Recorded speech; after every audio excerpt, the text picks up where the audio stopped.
on this episode of Slainte. We're in Mahone Bay, Nova Scotia, as we visit Saltbox Brewing Company. We'll learn all about how this local brewery got started, their unique community events, as well as how they're pushing the envelope of creativity with their beer in the most maritime way possible.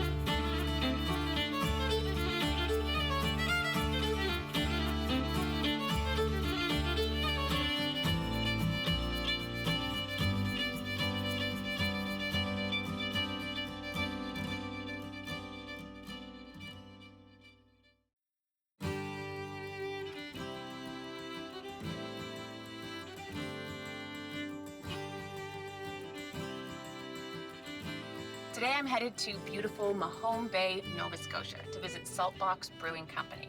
They're a popular destination for tourists and locals alike, mainly due to their community events and charity fundraisers. They've got a wide variety of eclectic beers on tap, and I can't wait to try what they call beer made by people you can talk to.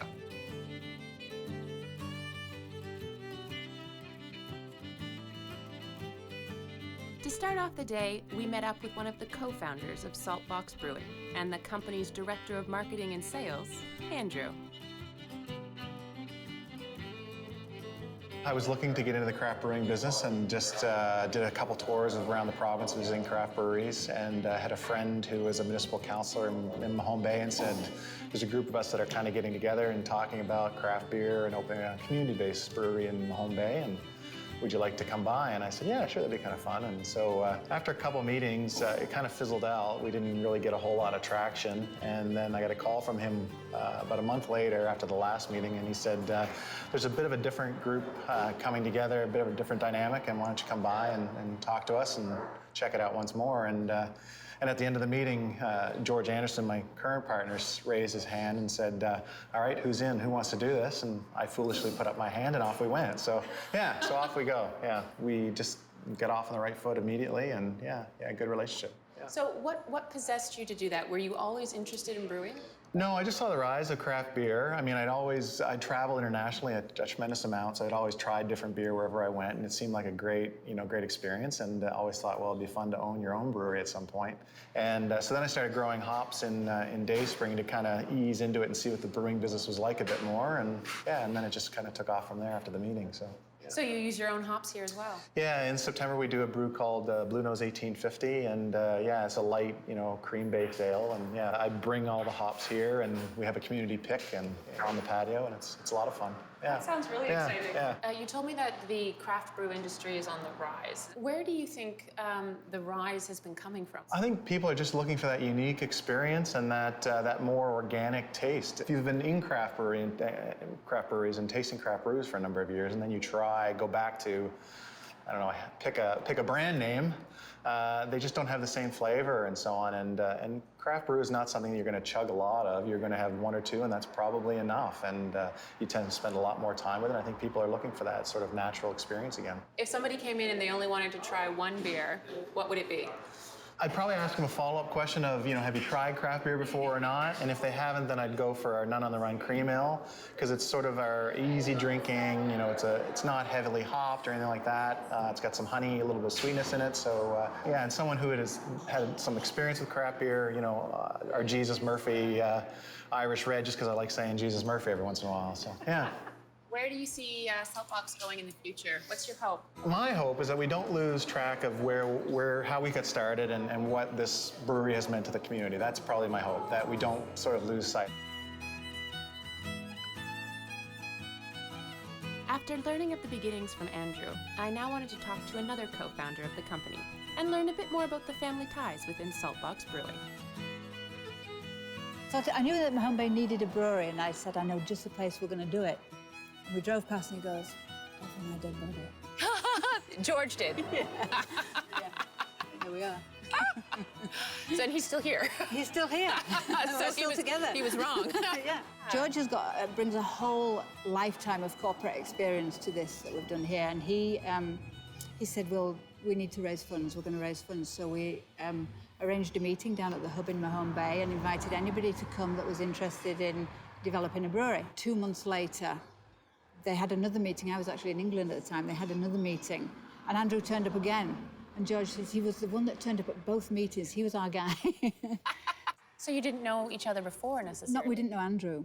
He was a complete stranger to us. He must have been terrified. So we just moved really quickly. We bought the place in April 15th.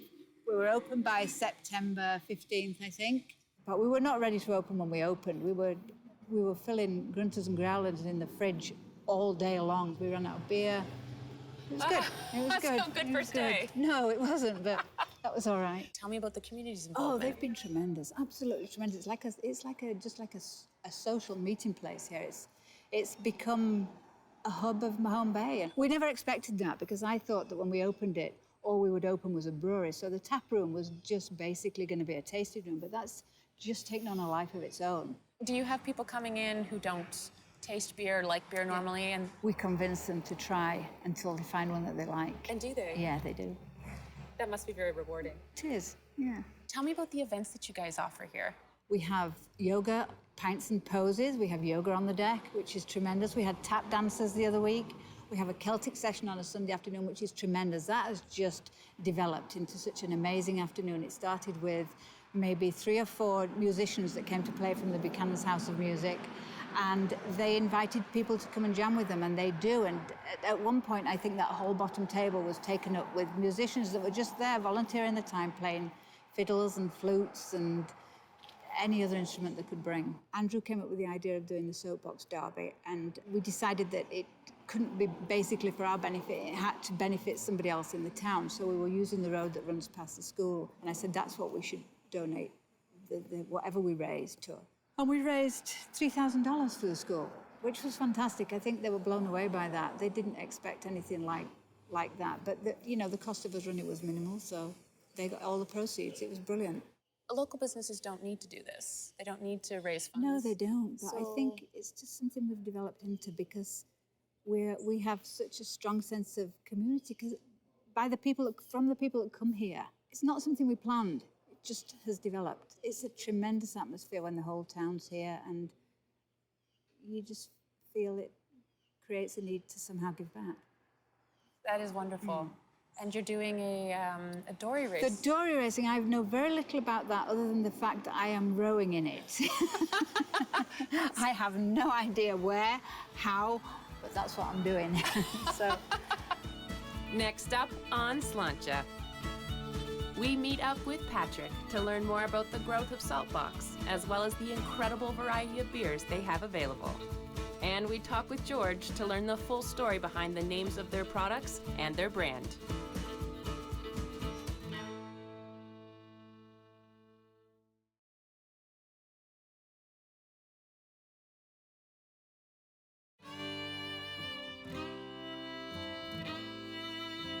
It's the social. The whole motto of Saltbox Brewery is think social, drink local. And they made it such a family here. They're just good people. I mean, when Patrick and Jess got married here, I volunteered to be a server for them. So, they're just such good people.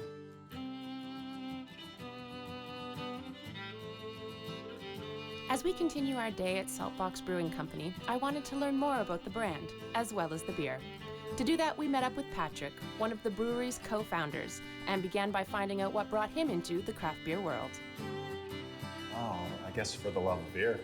Yeah. I had an architectural design and construction company before this, and was helping a friend get his brewery started, and just never really imagined that it would be possible for me to be involved in something like that myself. Once the 4 founders met, we decided to give it a go, and we all have different skill sets, and we decided to make it happen. What exactly is your role here at Saltbox? I'm in charge of operations, so that means scheduling, making sure all the equipment is working properly, and that we have the best equipment that is necessary to make premium beer, you know, concentrating on expansions in the horizon and all that kind of stuff. Yeah. Do you think it makes a difference using the local products in your beer? Oh, for sure. We try to do that as much as possible. And so every beer has a really local facet in it, whether it's in actual ingredients. You know, in our cream ale, we use 5 kilograms of honey in every batch, local honey. And so lots of hardworking bees when it go into those beers. And then we have beers that are just centered around a story, you know, some of the history of the area. And then we have, most recently, we've come out with a lobster beer, which actually has lobster in it. Yeah. So locally inspired. Locally inspired, yeah. We try to draw on as many local themes as possible. Why is that important to you here? I think it's important because we have a lot of character in the area that we're from, and the more we draw from our region, the more unique our beer is. We just started a project with Acadia University.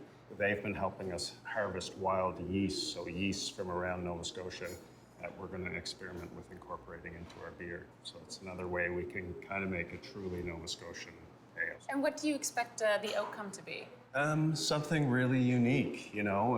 There's a lot of different factors that go into making a really good tasting beer. You know, how much malt you use, how much hops you use, the type of water, and of course the type of yeast. And if we get the balance just right, we'll have something that's, you know, a tasty beer that's truly unique to where we're from. And that's one way that we can highlight our area and where we're from and make people proud to be connected with our beers. Yeah, so yeah. And are you finding that they are proud? Very much so. You know, people come and pick up a T-shirt before going on a trip somewhere so that they can, you know, be away and be afield and wearing our brand. And we have community events that people get really, really into and really involved with, and then they get to enjoy a beer here afterwards. Yeah. It sounds like there's a lot of community support here. There's a lot of community support. Were you expecting that? I didn't expect it to be quite so intense as it is, but people really enjoy it, and it keeps getting more and more fun. So. What's your favorite beer? That is too tough a question to answer. Yeah. Okay, well, if you could only have one beer. Right now? Right now on tap. Oh, God. Probably a New England IPA. Tell me why. Lots of hop-forward flavor and aromas, and with mild bitterness in the finish. It's got a really nice haze to it from the wheat flakes and lots of head retention, so it's a really nice looking beer. Whew, yeah. That sounds good. Yeah, I dig it. After talking to 3 of the co-founders of Saltbox Brewing, it was now time to meet the final of the 4 and learn the story behind their beers, as well as the meaning behind the name Saltbox Brewing. To learn all of that, we met up with George. So Jane wanted to start a brewery. You didn't want to start the brewery, but you have a brewery. Yeah, so that tells you everything right there. Yeah. So tell me about your role here. Titular president of the company, but I do a little bit of everything. I work on the marketing side with Andrew. I work on organizing the agendas for the brewery. I look for future opportunities, try to analyze trends and what we're to do next. In fact, it's grown much faster than we had anticipated, and people are coming to us with opportunities now. So for a small community like this, it's been a phenomenal experience for everybody, I think, and the residents seem very happy to have us here too. Do you have a favorite style, a favorite beer that you make? My favorite is Holy Mackerel, which you can now get in the NSLC, which is our first beer in the NSLC. We started with what we call a gateway beer. It's because we wanted to introduce people gradually to the craft beer situation and what craft beers are all about. We put 5 pounds of organic honey in that beer. It's called None on the Run, and it's very, very popular.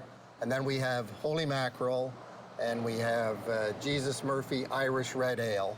So there's a theme to all of this, as you can tell. It sounds like it. Where do these names come from, Well, George? we live in a town where the 3 churches are an iconic view. People come from all over to see these churches at the end of the bay, so it's a takeoff on that, with the cooperation of the churches involved, of course. So they're very happy with the names. Yes, yes, yes. One or two priest friends of mine are not fond of one of them, but they don't live in town, so. Can you tell me a little bit about the story behind some of the names? Well, None on the Run is actually a tribute to Katrina von Bora, who married Martin Luther. They brewed beer for a living. And in those days, it was the women who were the brewers. She's been largely ignored. But from our point of view, she's the important one because she did the brewing. So, and she was a nun. She started off life as a nun, and she essentially ran away from the convent to join a group that he was heading up, and eventually he married her. Where did the name Saltbox Brewing come from? We were looking for something iconic and local to the area, and Saltbox is an architectural feature of the houses in this part of the world. And if you know the Saltbox, it's got a sloping addition on the back of it. So you see them all over the place. Barns, houses. Oh, yes. In the slope is where people used to brew. So we thought this was a good name. So what is your hope when somebody comes to Saltbox Brewing? What experience do you want them to have? Well, we want them to experience a clean environment, good beer, great customer service, and understand that this brewery is founded in the community and is supported by people from the community.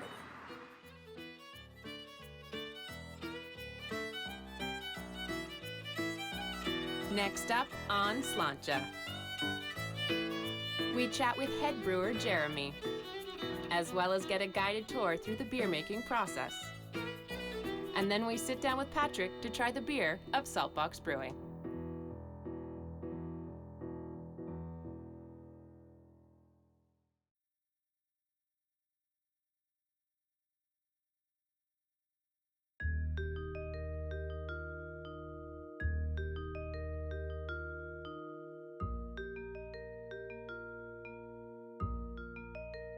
After speaking with the founders of Saltbox Brewing and learning how it all came to be, I now wanted to learn a bit more about their process of making beer.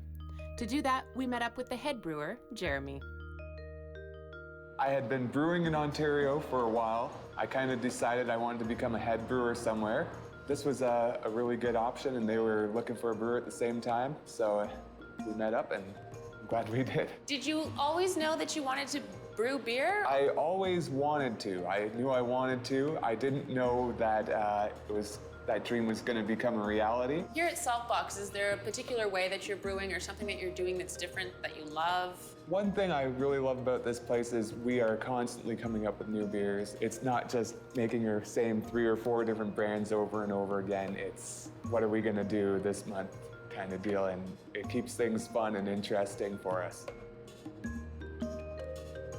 After our conversation, Jeremy offered to take me through a full tour of their beer making process.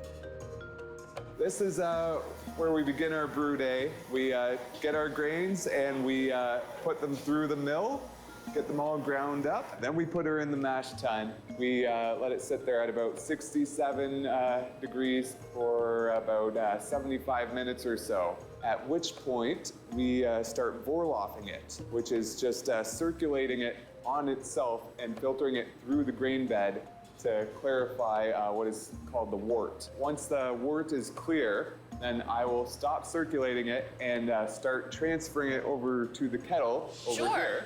And then after the boil, we whirlpool it in here, and then we let it rest for a little while before sending it down through the chiller down here. This is a plate heat exchanger where we will be running cold water from our cold liquor tank right here. From the chiller, then we attach a hose to one of our fermentation tanks down here. So how long does it stay in the fermenters here?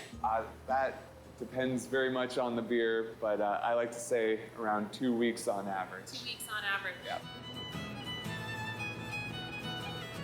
This is where the beer goes from the fermenter. We send it to the cooler, and in here we have several bright tanks. And the bright tanks are where we carbonate the beer and get it ready to be kegged or put on tap.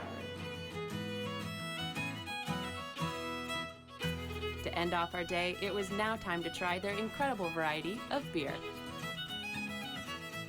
First, we have the None on the Run. All right. And that's we call it our gateway craft beer. It's a nice, easy ale that's got 5 kilograms of local honey in every batch, and it's a really nice, easy drinking beer. Oh my gosh.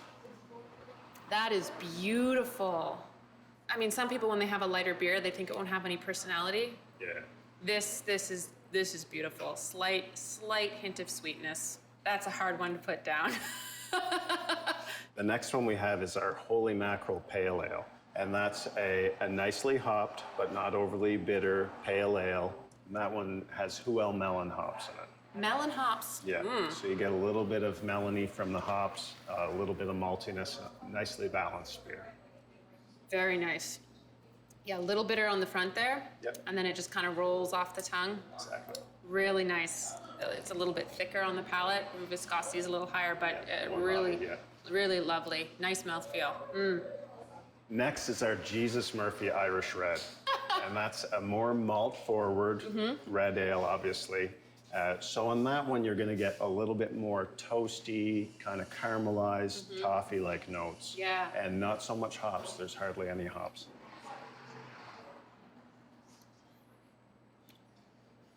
Very nice. Yeah, you're right. Not much hop in this one at all. Slightly toasty, that roasted sweetness to it. Got it. Really clean. And what's this guy here? That is a German Hefeweizen.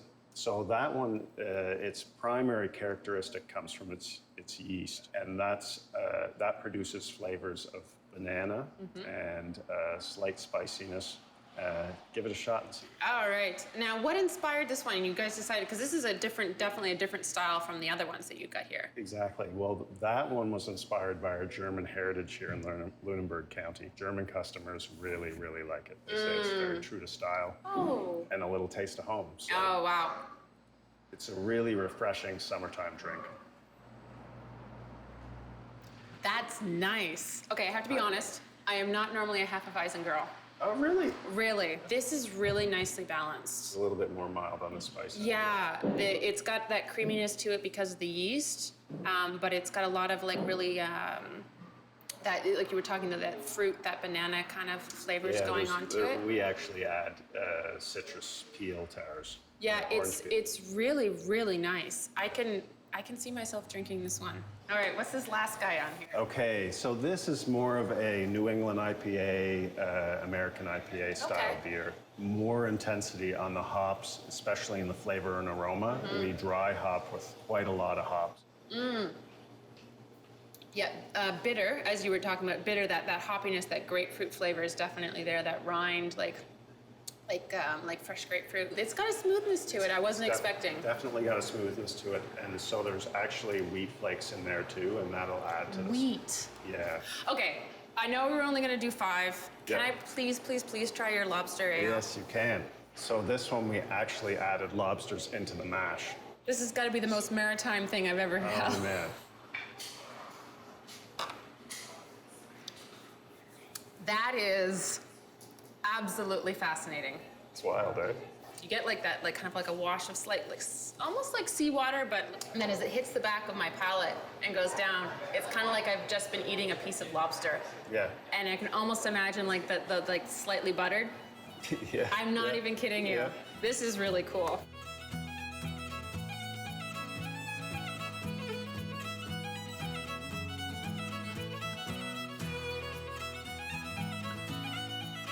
Saltbox Brewing Company is a little neighborhood brewery that keeps on giving. From their high quality and diverse beer lineup to their Saltbox Derby and Homeward Bound charities, this place is definitely worth a visit. My personal suggestion is to take the time to try them all and then kick back on the patio with your personal favorite. Today, that's going to be the Nun on the Run, but who knows about tomorrow?